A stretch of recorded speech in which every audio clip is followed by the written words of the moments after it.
हरी सदा नाम घोष करो हरि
Santa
सदा नाम घोष करू हरि कथा सदा नाम घोष करू हरि कथा तेने सदा चित्ता समाधान सर्व सुख द्याल सर्वालंकार आनंदे निर्भर डुलत असो असवाईसा कोठे आठवती नाही देही जवी देही भोगुदशा सर्व सुख द्याल सर्वालंकार आनंदे निर्भर डुलत असो तुका म्हणे आम्ही झालो अग्निरूप तुका म्हणे आम्ही झालो अग्निरूप लागोने रूपाप पुण्यांगा सर्व सुख द्याल सर्वालंकार आनंदे निर्भर डुलत असो विठ्ठला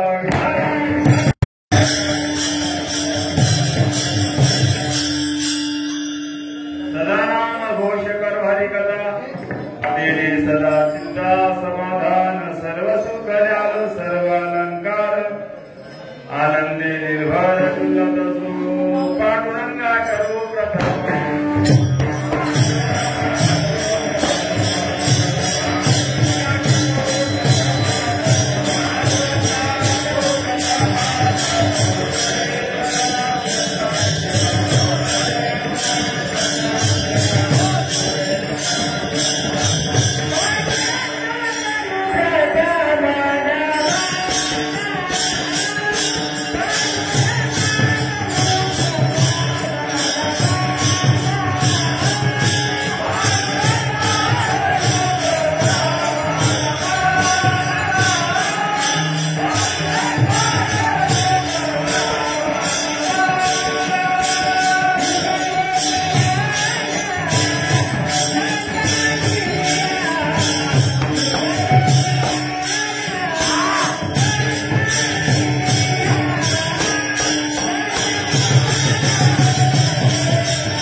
त्यांच्या गपादाने कथेचा विस्तारू भागाने सद्गुरु दास तुका जयांचे केली स्मरण होय सकळ विद्येचे अधिकरण तेची बंधू श्री चरण श्री गुरूंचे ते नमस्कार आता दया फुले चौपाट या भले वरी बैसरू पावले श्री गुरूंचे वक्रतुंड महाकाय सूर्यकोटि समप्रभा निर्विघ्नं कुरु देव सर्वकार्येषु सर्वदा दया फुले चौपाट या भले वरी बैसरू पावले श्री गुरूंचे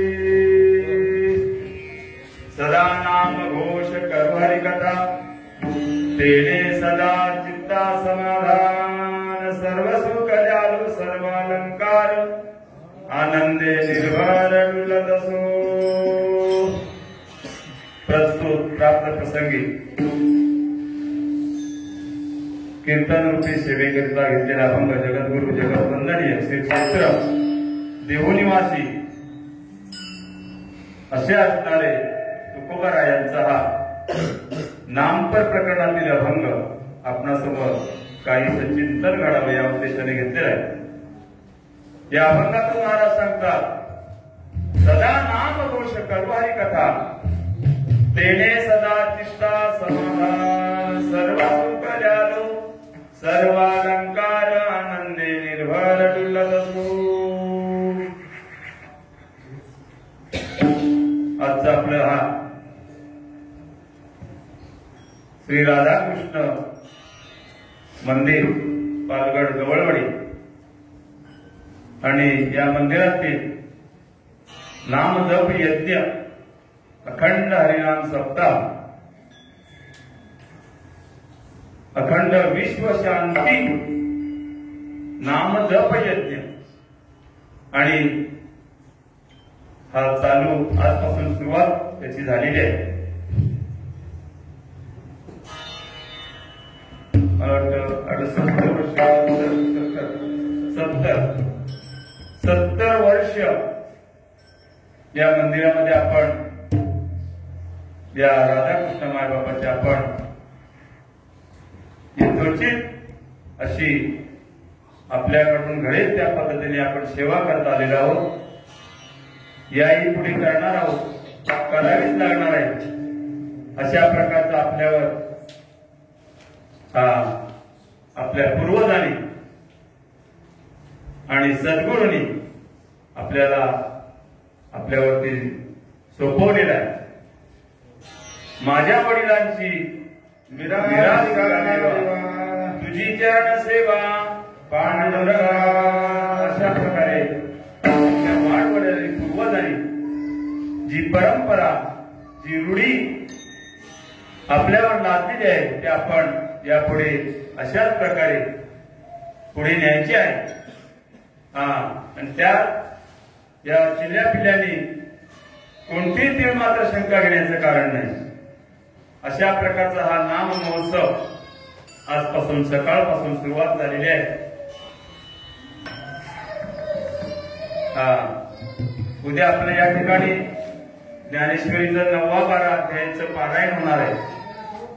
त्या पारायणाला देखील आपण अशीच उपस्थिती, याही पेक्षा जास्त उपस्थिती होईल राहील असं सर्वांनी महाराज मनामध्ये आणून या मायबापाच्या सेवेमध्ये, त्या अखंड नामचिंतनामध्ये आपला सुद्धा तुम्ही आम्ही खेळीमेळी गदारवळी आनंदे किंवा एकमेका करू साह्य वा धरून सुपंथ, अशा प्रकारे प्रत्येकाने आपण सगळ्यांचं सहकार्य या ठिकाणी आवश्यक आहे.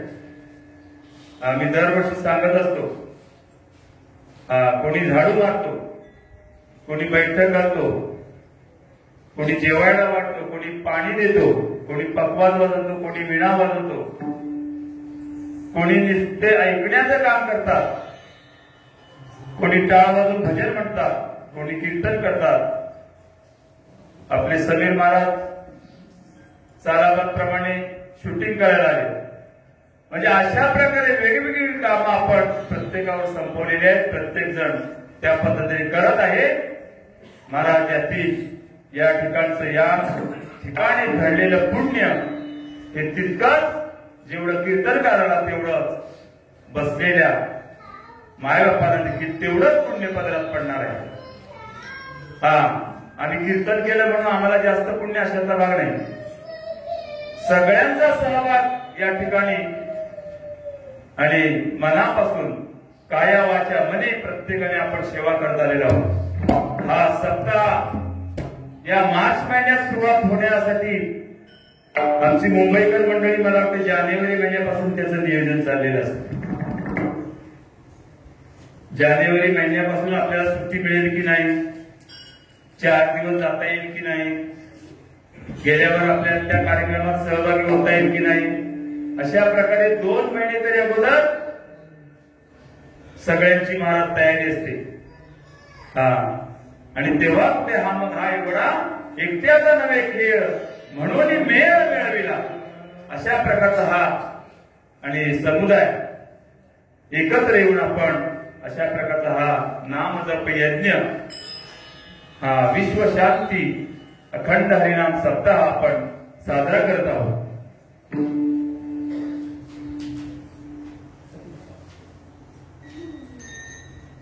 त्याच निमित्तानं काहीशी सेवा घडावी या उद्देशाने हा तुकोबारायांचा अभंग घेतलेला आहे. सदा नाम घोष करू हरी कथा, तेने सदा चित्ता समाधान, सर्व सुख ल्यालो सर्व अलंकार, आनंदे निर्भर डुलत असो.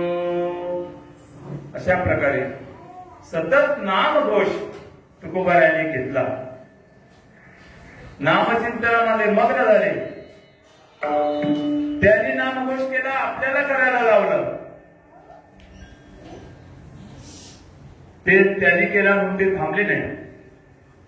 तुम्हा आम्हाला सगळ्यांना ते घरोघर फिरायला लागले होते. घरोघर प्रत्येकाच्या देव घेऊन फिरले. देव घ्या कुणी, देव घ्या कुणी, आयता आला घर बसवली. प्रत्येकाच्या गोरगरिबाच्या घरामध्ये देव घेऊन फिरले. का तर मी त्या देव मार्गाला लागले, तुम्हीही लागा. तुम्ही त्याच्या भगवत चिंतनामध्ये मग्न व्हा. तुम्ही भगवत चिंतन करा, नामचिंतन घ्या. अशा प्रकारे अहोरात्र बोंबा मारत होते. वाजत असे बोंब कोणी ऐकत ठिकाणी. अशा प्रकारे बोंब मारत फिरले. परंतु तुम्ही आधी त्यांचं कुणी ऐकलं नाही. कोणी न ऐकत ठिकाणी हरी हरी न म्हणती तया थोर झाली म्हणाले. तुम्ही जर नामचिंतन न कराल तर तुमची हानी झाल्याशिवाय राहणार नाही. तुकोबाराय प्रत्येकांना आरडून ओरडून सांगू लागले, सदा नाम घोष करू हरी कथा. हे कशासाठी करायचं तर तेने सदा चित्ता समाधान. तुकोबारायांना तुमच्या आमच्यासाठी विचारू लागले, म्हणाले महाराज हे तुम्ही नामचिंतन कशासाठी घेताय?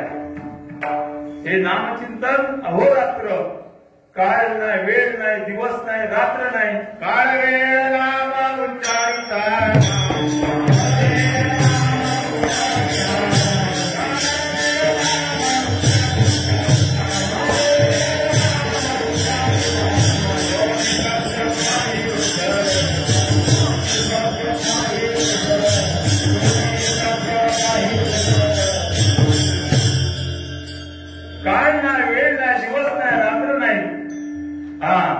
मग हे कशासाठी महाराज म्हणतात? हे नामचिंतन केल्याने तेने माझ्या चित्ता होते समाधान.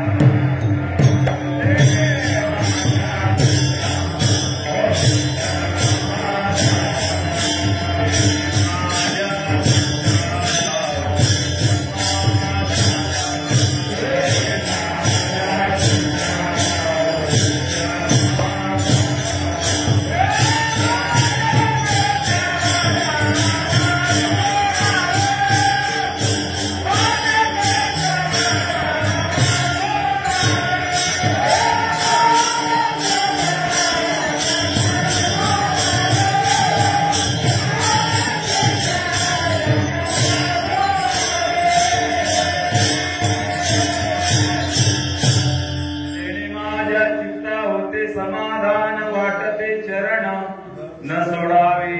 अशा प्रकारे महाराज सांगतात. महाराज तुम्हा मला सांगू लागले, म्हणाले हे नामचिंतन घेतल्याने माझ्या जीवाला समाधान झाले. तेने माझ्या चित्ता होते समाधान वाटते चरण न सोडावे. येथून या विठो माझा मरणा वाचवणे सर्वथा. मी या चरणावरती मस्तक ठेवले ना, ते उठवणार नाही, बाजूला करणार नाही. येथून या विठो माता मरणा वाचवणी सर्वथा. जीव गेला तरी चालेल, परंतु हे मी केल्याशिवाय राहणार नाही. तेने माझ्या चित्ता होते समाधान वाटते चरण न सोडावे. सर्व सुख ल्यालो सर्व अलंकार आनंदे निर्भर. अशा प्रकारे महाराज म्हणतात हे नामचिंतन घेतल्यामुळे मला सर्व सुख प्राप्त होते. देवाच्या सानिध्यात, संतांच्या सानिध्यात राहिल्यानं सुख प्राप्त होते. इतर ठिकाणी तुम्ही कुठेही गेला तरी सुखाची प्राप्ती होणार नाही. ते सुख प्राप्ती, सुख कुठं असेल तर सुख याची जाई बहुबाई संतांच्या ठिकाणी, संतांच्या पायाजवळ हे सुख आहे. आणि अशा प्रकारच्या सुखाच्या सानिध्यात राहण्यासाठी देव सुद्धा त्या संतांच्या चरणाची संत चरण राज लागता सहज वासनेचे बीज संतांचे एवढे चरण महाराज भाग्याचे आहे की देवांची रजा चरणांची माती धावत चालती मागे मागे. अशा प्रकारे देव तुला त्या संतांच्या चरणाची धूळची इच्छा करतात. धावत चालती मागे मागे. अशा प्रकारे देव सुद्धा संतांच्या सानिध्याला जात. कारण का भगवान परमात्मा हा सर्व सर्व सुख त्याच परमात्म्याकडे आहे, परंतु त्या सुखाला चालना देण्यासाठी जे एक प्रकारचं महत्वाचं सुख आहे ते सुख फक्त प्रेम सुख असं आहे, ते संतांकडे आहे. देवाकडे सर्व सुख आहे, देवाला सर्व सुखाचे आगर म्हणतात. सर्व सुखाचे आगर बाप रघुमादेवीवर, सर्व सुखाचे आगर म्हणे नराधी सोनार, सर्व सुखाचे आगर जनी म्हणे शारंगर, सर्व सुखाचे आगर सुहाव भागेवर. अशा प्रकारे सर्व सुखाचा आगर भगवान परमात्मा आहे, परंतु त्या सर्व सुखाला चालना देण्यासाठी जे सुख लागतं ते भगवान परमात्म्याकडे नसून ते संतांकडे आहे. आणि तुकोबाराय तेच सांगून गेले की सर्व सुख द्याल सर्व अलंकार आनंदे निर्भर ललसो. अशा प्रकारे नामचिंतन घेतल्याने मला सुखाची प्राप्ती होते. त्या सुखाने सुखाच्या आणि समाधानाने मी आनंदाने दुर्लत असो. आणि हे एवढं करून भागत नाही तर ते म्हणतात अस्वाईसा कोठे आठवची नाही.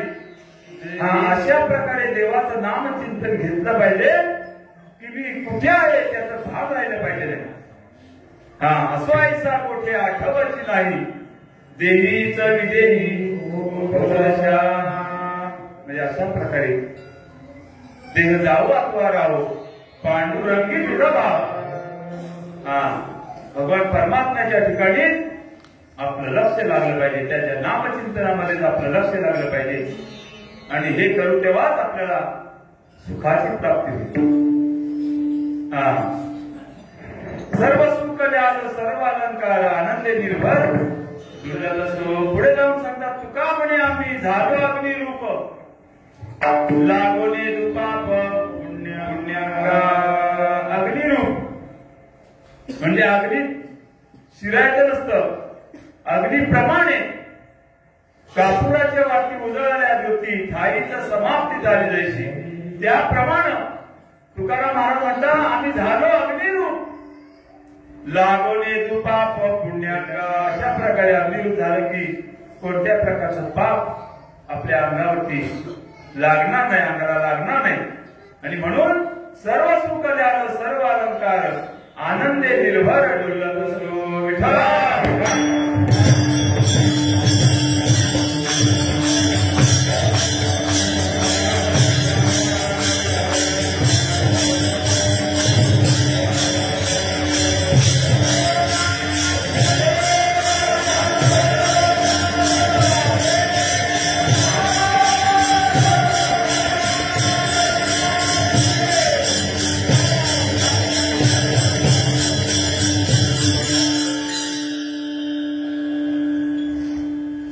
आणि म्हणून तुम्ही आम्ही अशा प्रकारे नामचिंतन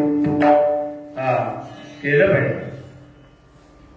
प्रत्येक जन्माला आलेल्या माणसाला आपलं आद्य कर्तव्य आहे आपण संतांच्या देवाच्या नामचिंतनामध्ये सतत राहिलं पाहिजे.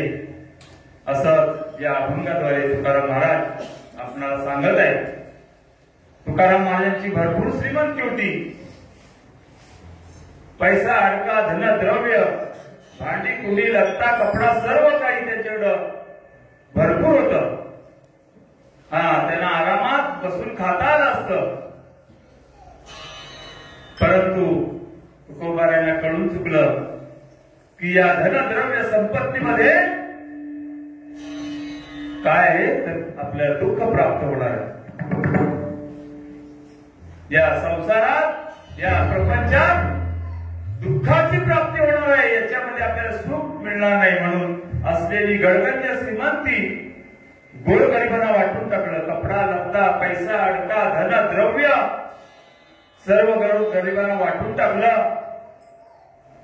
जाळोनी संसार बैसलोणी अशा प्रकारे संसाराला तिलांजली वाहिली.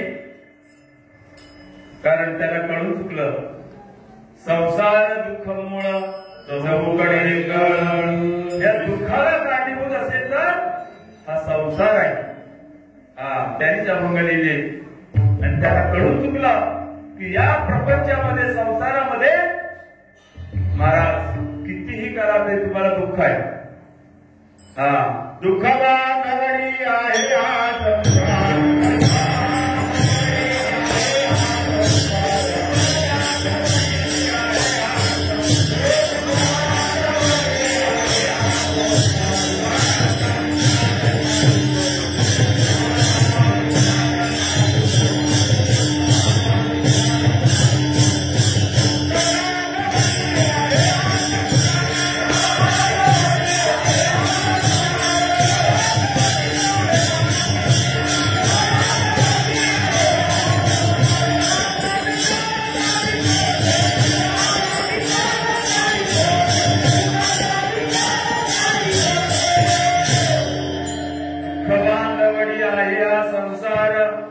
सुखाचा विचार नाही कोठी.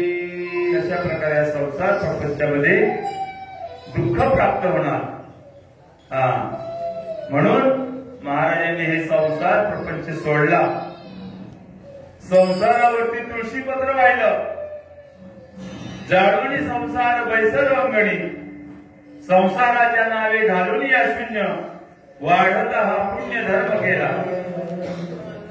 हरिभजने हे धवळीले जग चुकविला लाज कळिकाळात. अशा प्रकारे महाराज संसारावरती तुळशीपत्र वाहिलं आणि असलेली श्रीमंती असलेलं धन द्रव्य सर्व गोरगरिबांना वाटून टाकलं आणि एकच करत बसले, राम कृष्ण हरी जय जय राम कृष्ण हरी.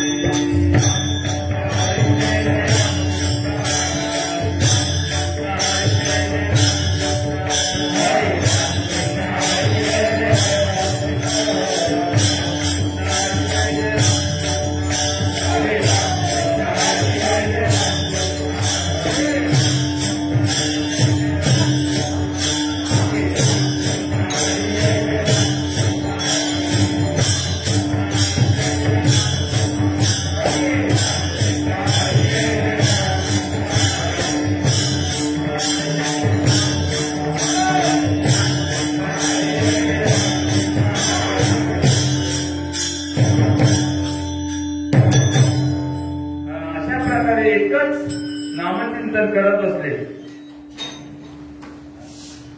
असो ऐसा कोठे आठवची नाही, देहीच देही भोगुदशा. अशा प्रकारचं एकच नामचिंतन करत बसले. एकदा तुकोबारांच्या मागे काही लोक आले आणि म्हणाले, महाराज आमच्या गावामध्ये कीर्तन करायचे. चालेल म्हणाले, येतो. म्हणाले, या अगोदर कधी कीर्तन झालेले नाही, यापुढे कधी होणार नाही, अशा प्रकारचं कीर्तन तुमचं झालं पाहिजे. हो म्हणाले, एवढंच ना. महाराज कीर्तनाला गेले. कीर्तनाला सुरुवात झाली आणि एकच अशा प्रकारचा आता आपण म्हणालो तशाच रामकृष्ण हरी सुरुवात केली, शेवट रामकृष्ण हरीनेच केलं. अशा प्रकारचं कीर्तन याच्या अगोदर झालं नव्हतं, याच्या पुढे होणार नाही. रामकृष्ण हरी अशाच पद्धतीने शेवटपर्यंत नामचिंतन करून कीर्तन महाराज संपवलं. सगळे लोक आणि अशा प्रकारे त्या कीर्तनामध्ये तल्लीन झाले. जे छत्रपती शिवाजी महाराज ते महाराजांच्या कीर्तनामध्ये येऊन बसायचे, कीर्तन ऐकायचे. एकदा महाराजांवर स्वारी आली. शिवाजी महाराजांना पकडण्यासाठी शत्रू आले आणि आता करणार काय. शिवाजी महाराज कीर्तनात बसलेले हे त्यांना कळाल्यानंतर त्यांनी मंडपाच्या भोवती सभोवती घेराव घातला आणि शिवाजी महाराजांना पकडण्यासाठी ते सज्ज झाले. परंतु कीर्तन असल्यामुळे कीर्तनात बसू शकत नव्हते. भगवान परमात्म्याला त्याची चिंता वाटू लागली. माझ्या भक्तावरती, माझ्या संतांवरती, माझ्या तुकोबारांच्या कीर्तनात विघ्न येत आहे. देवाला चिंता लागली. देवाने महाराज सगळे बसलेल्या सगळ्याच्या सगळ्या लोकांना शिवाजी महाराज बनवून टाकलं. सगळे शिवाजी महाराज. आता नेमका शिवाजी, नकली शिवाजी कोणता आणि असली शिवाजी कोणता कुणालाच काही कळायला मार्ग नाही. अशा प्रकारे शिवाजी महाराज सुद्धा कीर्तनात येऊन बसले. तर तुमच्या आमची काय? मेलेली माणसं कीर्तनात उठून बसतात. महाराजांच्या कीर्तनात मेलेली माणसं उठतात आणि आमच्या कीर्तनात जागी असलेली माणसं झोपतात. विठ्ठला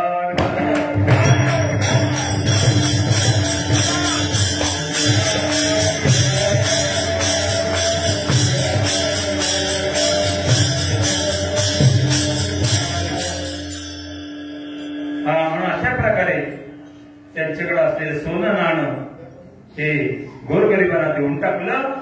कारण तुका म्हणे धन देव मृत्युके समान म्हणाले. हे धन नसून, सोनं नाणं नसून, हे आम्हाला मातीप्रमाणे आहे. असलेल्या सोन्याचं महाराज वाटून टाकलं. नामदेवराय सुद्धा अशाच प्रकारे महाराज नामचिंतनामध्ये भगवान परमात्म्याचा सख्य भक्त कोणता असेल तर नामदेवराय. त्याने देखील देवाच्या अशाच प्रकारे भक्ती केली, पूजा केली, नामचिंतन करत राहिलंय. एवढं नामचिंतन करत राहिले, एवढं नामचिंतन करत राहिले की देवाला सगळ्या साधू संतांना सांगू लागले की म्हणाले देव माझ्याशिवाय जेवणार नाही. की एवढा नामदेवरायांचा महिमा आहे की नोहे हा सामान्य महिमा संतांचा नैवेद्य आरतीचा मूर्ती देवी. त्या नामदेवरायांच्या घरी सुद्धा अशाच प्रकारचं भजन चाललं होतं. 14 माणसं होती कुटुंबाला. किती? 14 माणसं. हम दोन्ही हमारे दो अशा प्रकारचं नव्हतं. 14 माणसं कुटुंबाला होतं आणि 14ची 14 माणसं भजनात मग्न होती. हा धंदा होता. दिनरजनी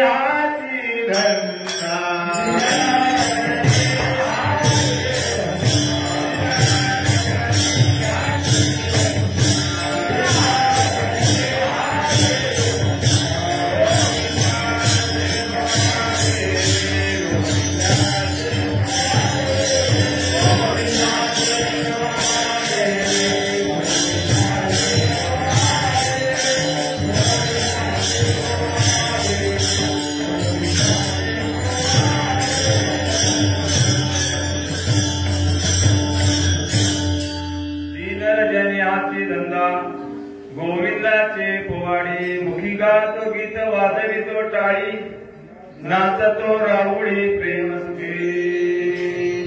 नामदेवराय सुद्धा अशाच प्रकारे देवाची पूजा अर्चा करायला लागली, भजन कीर्तन करायला लागले. एवढी लोक त्यांच्यावर धावून धावून जात होते. एकदा नागनाथाच्या मंदिरामध्ये नामदेवरायांचं कीर्तन चालू होतं आणि सगळे ब्राह्मण लोक त्यांच्यावर धावून आले आणि म्हणाले महाराज या ठिकाणी तुम्ही कीर्तन करायचं नाही. मग कीर्तन कुठे करायचं? देवाच्या समोर नाही करायचं तर कुठे करायचं? नाही म्हणाले तुम्ही इथं कीर्तन करायचं नाही. त्यांचं कीर्तन त्या ठिकाणाहून चालू कीर्तन थांबवलं. नामदेवरायांनी काय केलं? तशाच प्रकारचे त्या माणसांना घेतलं आणि देवळाच्या मागे जाऊन कीर्तन करायला लागले. आता म्हणाले तुम्हाला काय करायचं ते देवळाच्या समोर करा, आम्ही देवळाच्या मागे काय करायचे ते करतो. परंतु देवाला चिंता, कारण माझ्या भक्तावर अशा प्रकारचं संकट आलंय. महाराज त्या नागनाथाचं मंदिर ज्या बाजूला पाठीमागच्या बाजूला नामदेवरायांचं कीर्तन चालू होतं त्या बाजूला देवळाचं तोंड फिरवलं गेलं. देवळा जगामाजी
नामदेवा हाती दूध प्याला नोये हा सामान्य महिमा संतांचा नैवेद्य हाती देवी.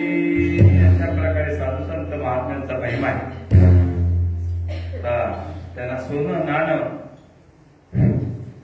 धनद्रव्य पैसा अडका याची कशाची किंमत नाही. गरिबी आहे परंतु नामचिंतनाच्या साधनाने महाराज त्यांच्या घरी श्रीमंती आहे.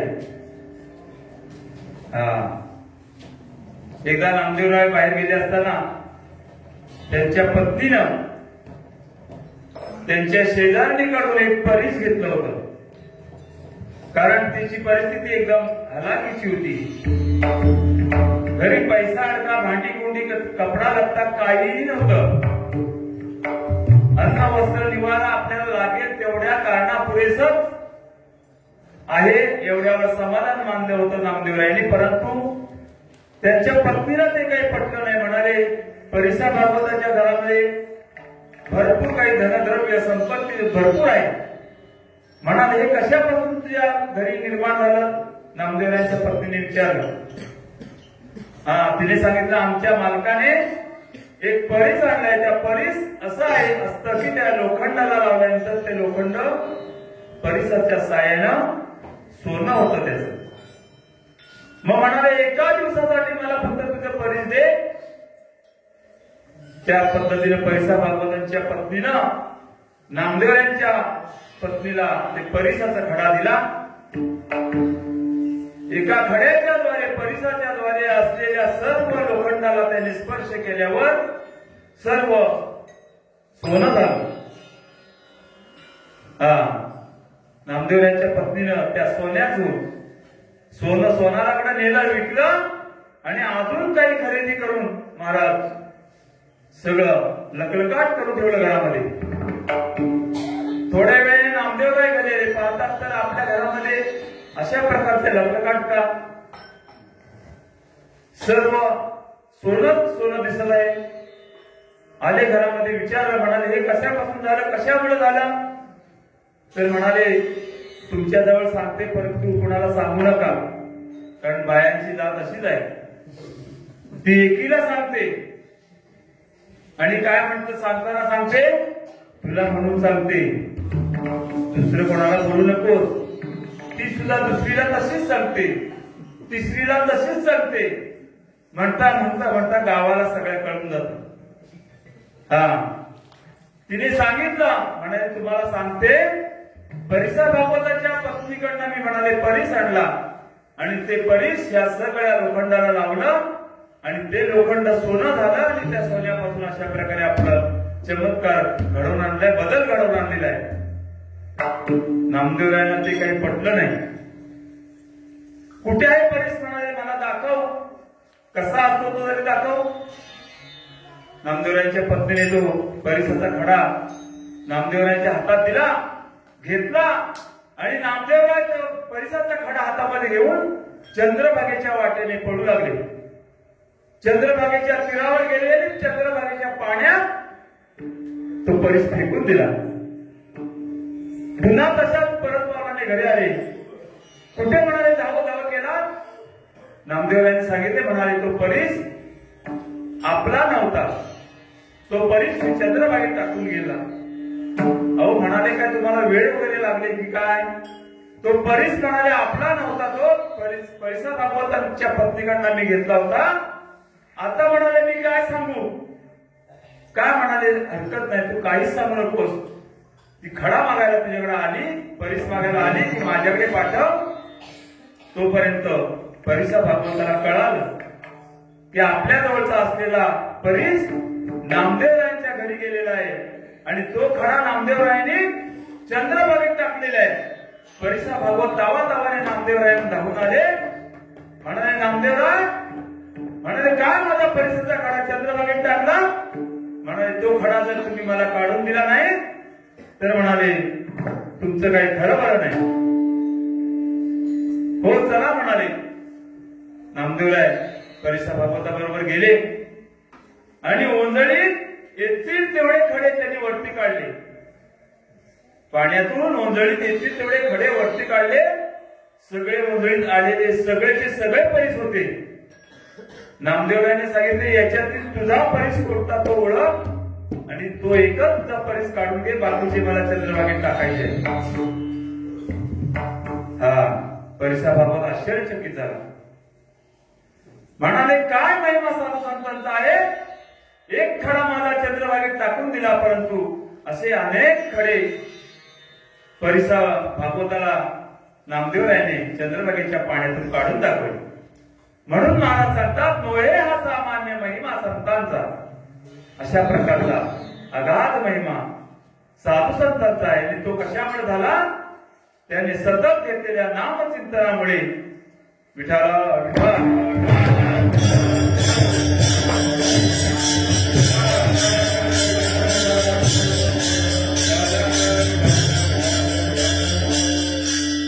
आता तो परिसाचा खडा आपल्याला सुद्धा मिळवता येतो.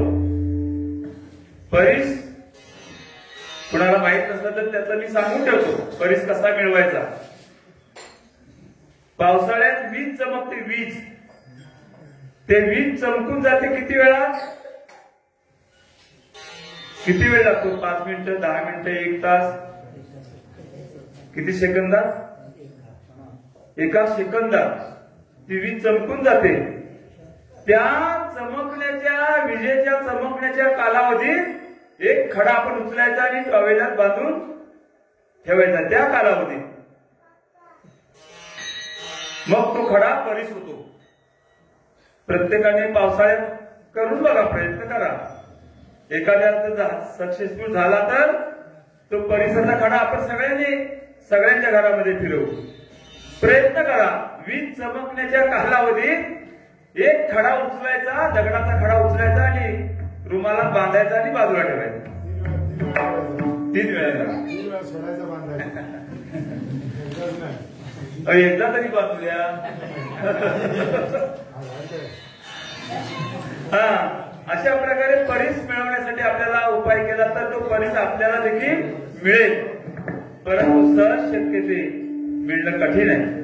मग साधू संतांच्या सानिध्यात राहिलंच ना तर अशा प्रकारे नामदेवरायाने गोंधळीत येतील तेवढे खडे काढले, ते सर्वच्या सर्व परीस होते. अशा प्रकारचा त्या साधू संतांचा महिमा आहे. म्हणून त्यांच्या सानिध्यात त्या संतांचे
कल्पतरुणी चिंतामणी चिंतामणी ठेंगणा. चिंतामणी सुद्धा त्या संतांच्या समोर ठेंगणा आहे. अशा प्रकारचे संतांचा महिमा आहे. आणि म्हणूनच त्यांची शरणागती आपण त्यांच्या संगतीत राहिलं पाहिजे. संत संगतीचे काय सांग सुख आपणा पालिखे नाही देते अशा प्रकारे संत संगतीचे काय सांगू सुख. संतांच्या संगतीत राहिल्यानंतर महाराज आपल्याला खरोखरच सुखाची प्राप्ती होईल. म्हणून त्यांच्या संगतीला आपण राहिलं पाहिजे. विठाला विठाला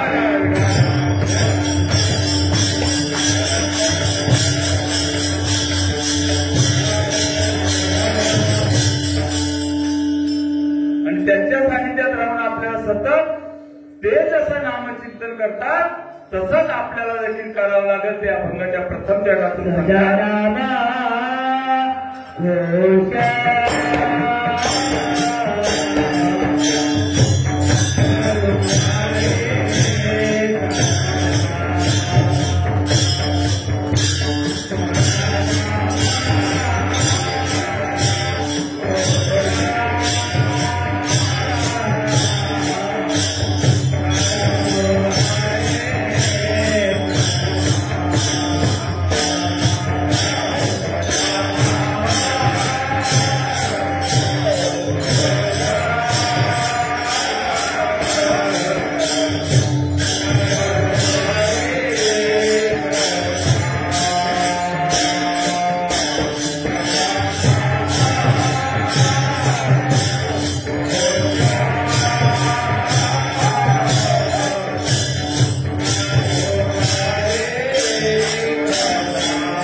तेने सदा चित्ता समाधान. अशा प्रकारे जे आमच्या इथली मंडळी बघा लहानापासून अशा प्रकारे त्यांना नामाचा घोष लागलेला आहे.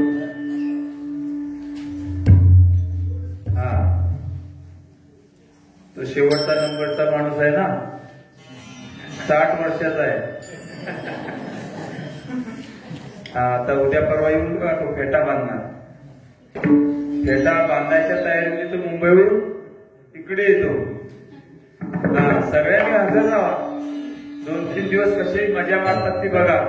म्हणजे अशा प्रकारे नाम घोष, सदा नाम घोष करू हरिकथा, तेने सदा चित्ता समाधान, सर्व सुख द्यालो सर्वालंकार, आनंदे निर्भरा डुलतो. अशा प्रकारे आपण जसं आपण कर्म करू तशी आपल्याला पुण्य प्राप्त होते. वाईट कर्म केल्याने वाईट चिंतलं जातं, चांगलं कर्म केल्यावर चांगलंच मिळणार. आता लाखो लोकांची वारी आपल्याला जाताना पाहायला मिळते. लाखो लोक वारीमध्ये आहेत, पण एक तरी उपाशी राहतो का हो त्याच्यात? कोण देतो त्यांना? कोण देतो?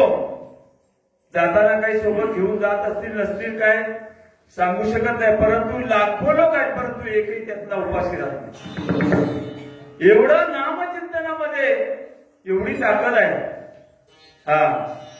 तुम्ही नामचिंतन करा, वारकरी बना, माळकरी बना, वारी करा, सतत नामघोष करा, तुम्हाला कशाची कमतरता पडणार नाही. अनुभवाने अंगात या जगात येत असेल. महाराजांच्या अनुभवाला आलं आणि तुम्हा मला ते बोंबलून सांगू लागले, ठोकून सांगू लागले. त्यांना पहिली प्रचिती आली, नंतरच तुमच्या आमच्या घरोघर फिरून आपल्याला सांगू लागले. आणि म्हणूनच आपण तशा प्रकारचं कर्म आपण करायला शिकलं पाहिजे. चांगलं कर्म केल्यानंतर चांगलं फळ मिळतं हे सगळ्यांना माहित आहे, तरी पण तिकडे कळत नाही आपल्याला. सगळ्यांना कळतंय की हे लोक चांगलं कर्म करतायत, त्यांना चांगलं फलप्राप्ती मिळते, परंतु तिकडे सगळेच वळत नाही. एकदा धृतराष्ट्र आणि शिकारीला गेला. जंगलामध्ये वणवण फिरला, परंतु त्याला शिकार काही सापडली नाही. संध्याकाळपर्यंत जंगलात फिरला, शिकार सापडली नाही. मग आता म्हणाले रिकाम्या हाताने आपण परत गेलं म्हणजे हे तो राजा होता, हे राजाला शोभनीय नाही. म्हणून त्याने काय केलं तर त्या जंगलाला काडी पेटवलेली वणवा लावून दिला, आग पेटवली. त्या जंगलातून वणवा जात असता असता महाराज पशु पक्षी प्राणी जळून खाक झाले. एका सर्पिणीने नुकताच 100 पिलांना जन्म दिलं होतं. एका बिळामध्ये आपल्या त्या 100 पिलांना कशी बशी ठेवून त्यांचा संगोपन करत होती. इतक्यात तिकडून जंगलातून वणवा येताना तिने पाहिलं, परंतु आता ठेवणार कुठे? कशी बशी त्या बिळावरती माती ओढून घेतली आणि त्या वणव्यातून ती बाहेर जाता जाता तिचे त्या नागिणीचे सर्पिणीचे डोळे जळून गेले. तिला दिसेनाशी झाली. वणवा काही क्षणात विजून गेला. पुन्हा त्या बिळापाशी आली. पाहते तर आपले 100चे 100 ही पिलं मरून गेली आहेत. का एवढ्या वणव्यात ती जगतील का? त्या सर्पिणीची 100 पिलं मरून पडली होती. आता करणार काय? पिलं तर आपली गेली, आपले डोळे पण गेलेले आहेत, परंतु त्या सर्पिणीने शाप दिला. म्हणाले कोण असा दुष्ट कर्म करणारा माणूस असेल त्याला सुद्धा असं माझ्यासारखं आंधळी वृत्ती येईल, त्याला दिसणार नाही, त्याचे सुद्धा डोळे जातील आणि मी शाप देते त्याप्रमाणे म्हणेल त्याची सुद्धा 100 मुलं अशीच मरून जातील. सर्पिणीने कुणाला शाप दिला? धृतराष्ट्राला शाप दिला. आणि पुढे आपण ऐकताय महाभारतात पाहिलं, धृतराष्ट्रांचे 100 कौरव आणि 100 कौरवांची तशाच प्रकारे महाराज गती झाली, तशीच स्थिती झाली. आपण ऐकायला मिळते. म्हणजे जसं कर्म तसं आपल्याला पुढे पाहायला मिळतं. म्हणून चांगलं कर्म करा, चांगल्या फळाची प्रवृत्ती होईल, आवृत्ती होईल. चांगल्या फळाची आपण आसक्ती किंवा मनामध्ये धरली पाहिजे. चांगलं कर्म केल्यावर चांगलंच मिळणार. कारण आपण शेतामध्ये पेरणी करतो तेव्हा पेरणी करण्यासाठी आपण चांगल्या प्रकारचं बियाणं आणतो. आपण आता बाजारातून आणतो तो हायब्रिड बियाणं चांगल्या प्रतीचं. एका किलोला आपण एका मणाची किंमत असते तेवढी आपण एका किलोला किंवा 5 किलोला आपण तेवढी किंमत देतो. परंतु तो चांगल्या प्रतीचं बियाणं आपण आपल्या शेतात पेरण्यासाठी आणतो. मग चांगलं पेरल्यावर चांगलंच उगवणार. तशा पद्धतीने आपण चांगले कर्म करायला शिकलं पाहिजे. हेच या कीर्तनाच्या माध्यमातून आमचं तुम्हा आम्हाला सगळ्यांना सांगण्याची आणि ही काळाची गरज आहे.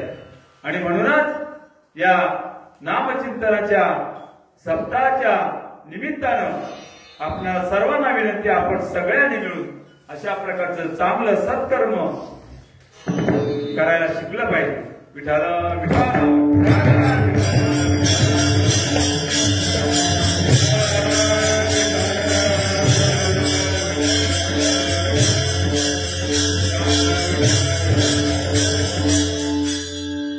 एवढा महाराजांनी नामचिंतन केला की कुठे आहोत, कुठे नाही, कधी करायचं, कधी नाही हे त्यांना कळलंच नाही. तिसऱ्या चरणातून ते सांगतात,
आठवची नाही देहीच विदेही भोगुदशा.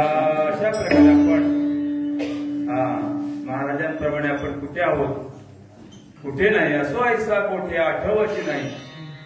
देहभान विसरून पांडुरंगाचं भजन करण्यामध्ये मग्न होते. अशा प्रकारे आपलं सुद्धा झालं पाहिजे. काळ वेळ नाम उच्चारिता नाही, दोन्ही पक्ष पायी उदधरी. महाराज सांगतात, नामसंकीर्तन साधन पैसोपे, जळतील पापे जन्मांतरीची. अशा प्रकारे आता एक गाणं निघालंय, हरिनामाची शाळा भरली काय पंढरपुरात आणि शिकवायला विठ्ठल रखुमाई मास्तर होते शिकवायला शाळेत पंढरपुरात. अशा प्रकारे आपण नामचिंतन केलं पाहिजे. सतत त्या नामामध्ये महाराजांनी तेच वेळ लावून घेतला. असो ऐसा कोठे आठवची नाही, देहीच विदेही बघू दशा. सकाळी उठले की एक दिवस भंडारा डोंगरावर, एक दिवस भोराड्या डोंगरावर, एक दिवस भामचंद्रावर, अशा 3 दिवस वेगवेगळ्या डोंगरावरती जाऊन तिथे हातामध्ये चिपोळ्या, गळ्यामध्ये विणा आणि मुखामध्ये नामचिंतन. मुखी गातो गीत वाजवी तोटाळी, नाचतो राहुळी प्रेम सुखे. अशा प्रकारे हाच त्यांचा धंदा होता. दीन रजनी हाती धंदा गोविंदाची विठोबा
सदा नाम घोष करो हरिकथा, तेणे सदा चित्ता समाधान. सर्व सुख द्यालो सर्वालंकार, आनंदे निर्भर डुलत असो. असो ऐसा कोठे आठवची नाही, देही सविदेही भोगदशा.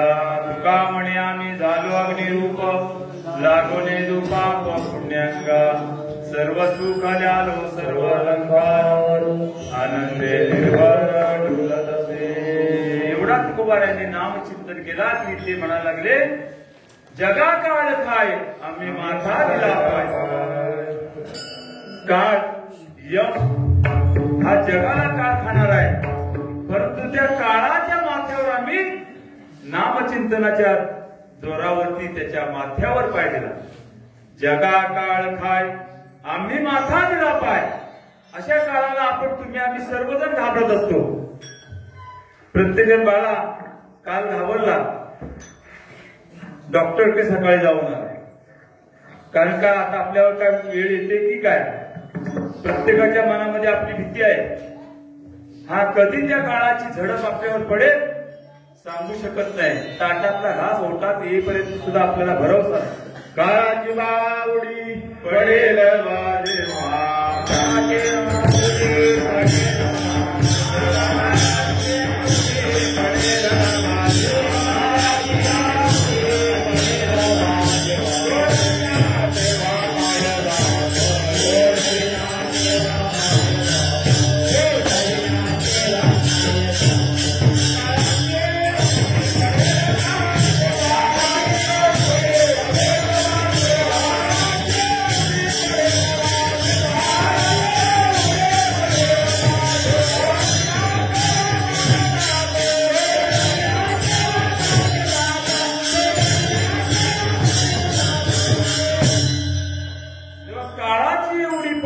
तुला जेव्हा सोडविना तेव्हा माझे बाप सोडविना राजा अनेक सोयरी भरी भरी सोडविना बंधू पाठीची बहीण अशा प्रकारे कोणी त्यावेळेला उपयोगी पडत नाही. म्हणजे जेव्हा काळाची उडी आपल्यावर पडेल तेव्हा कोणीही सोडवायला येणार नाही. अशा प्रकारचा काळ अशा प्रकारचा यम तुमच्या आमच्या मागे असा जबडापासून उभा आहे. हा कधी माझ्या जबड्यात सापडतोय ही वाट पाहतोय.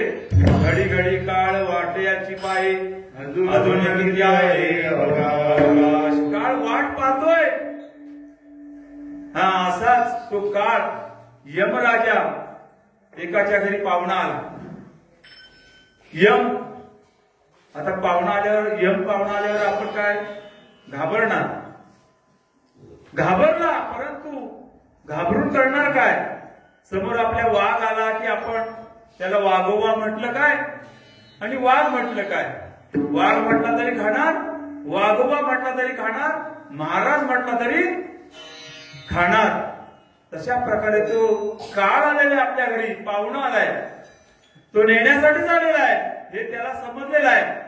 परंतु आता म्हणाले यमराजा तुम्ही कशासाठी आलाय ते मला माहिती आहे. तुम्ही दुसऱ्या तिसऱ्या कारणासाठी येतच नाही हे आम्हाला माहिती आहे. आमच्या कुडीतला प्राण काढून तुम्ही घेऊन जाता हे आम्हाला माहिती आहे. परंतु तो आता आला ना मग तुमचा पाहुणचार करणं माझं कर्म प्राप्त आहे. काय म्हणाले तुम्हाला दूध देऊ, चहा देऊ की कॉफी देऊ. नाही म्हणाले. आता यमराजाला सुद्धा वाटलं की आपल्याला भरपूर दिवसांनी हा कॉफी देतो कॉफी पिऊ. कॉफी द्या म्हणाले. चालेल. आता हा कॉफी तयार करायला गेला. आता हा म्हणाला बरा आपल्या तावडीत सापडलाय यम. यम कोणाच्या तावडीत सापडतो का नाही. परंतु त्याला वाटलं की आपल्या तावडीत सापडलाय याला कॉफीमध्ये आपण गुंगीचं औषध देऊ.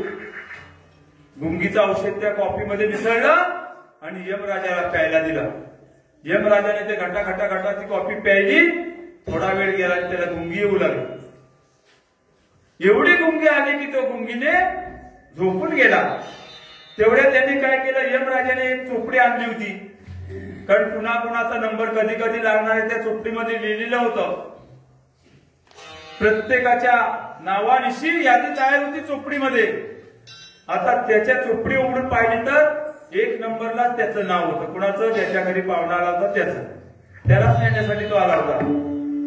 त्याने यमराजाला गुंगी आले तोपर्यंत काय केलं ते एक नंबरचं नाव फोडून टाकलं आणि शेवटी घातलं.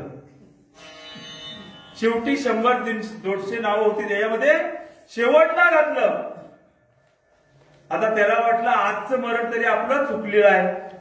आजच्या दिवसाला आपलं मरण होतं तर यमराजा चोपडी बघूनच प्रत्येकाच्या नावानिशी त्याच्या घरी जाणार. मग म्हणाले आजच्या दिवसाला जरी आपलं मरण टळलंय. थोड्या वेळाने यमराजाला गुंगी गेलेली आहे आणि जागा झालेली आहे. गुंगी गेल्यावर जागा झाला म्हणाले मी तुमच्यावर खुश झालो. मला कोणी अशा प्रकारची कॉफी चहा वगैरे विचारत नाही. तुम्ही कॉफी दिली मला समाधान वाटलं. मी आजच्या दिवसाला वरूनच सुरुवात करणार होतो परंतु मी तुमच्यावर खुश झालोय. आता मी खालून सुरुवात करणार. काय झालं म्हणजे मरण आपलं चुकलंय का हो. तुम्हाला वाटलं की मी आज डॉक्टरकडे जाऊन आलोय माझं आजच्या दिवसाचं मरण टळलंय. आज टळलेलं असेल परंतु कधी ना कधी ते आपल्याला आपला गुंडाळून जावा लागणार आहे. तसं यमराजाला महाराज यमराजाने त्याने सांगितलं. म्हणाले मी तुमच्यावर खुश झाले म्हणून मी आता वरून सुरुवात नाही करणार तर खालून सुरुवात करणार. खाली नाव कोणाचं होतं त्याच होतं विठाला.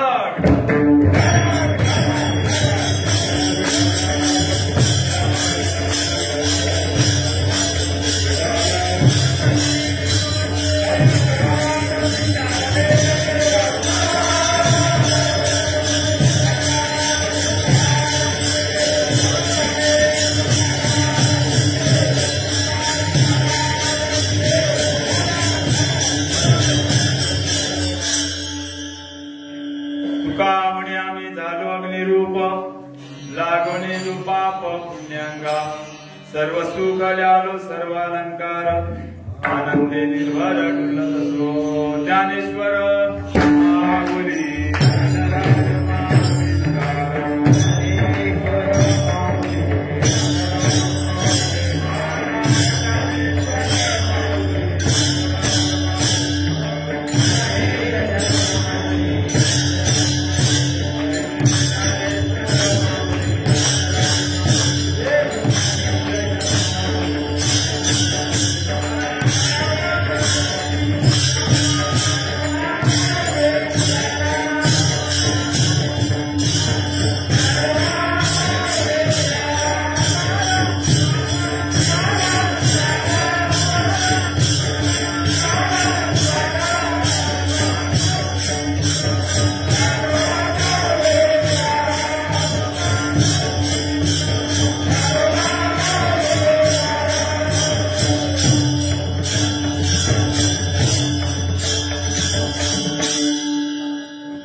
आनंदे निर्भरा डुलत असो. आपल्या वाडीतील आणि या वर्षभरातील कालखंडामध्ये जे आपलेच नातेवाईक बरीचशी मंडळी आपल्याकडून निघून गेली आहे, त्यांच्याही आत्म्याला चिरशांती लाभो अशा प्रकारची ईश्वर चरणी प्रार्थना करतो. झालेली सेवा परमेश्वर चरणी अर्पण करून आपल्या सर्वांना मी नमस्कार करून या सर्व मंडळीने सहकार्य केले, तुम्ही सुद्धा सहकार्य केलात, सगळ्यांना धन्यवाद देतो आणि ही सेवा या ठिकाणी संपली असं जाहीर करतो. जय विठ्ठल.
ज्ञानबा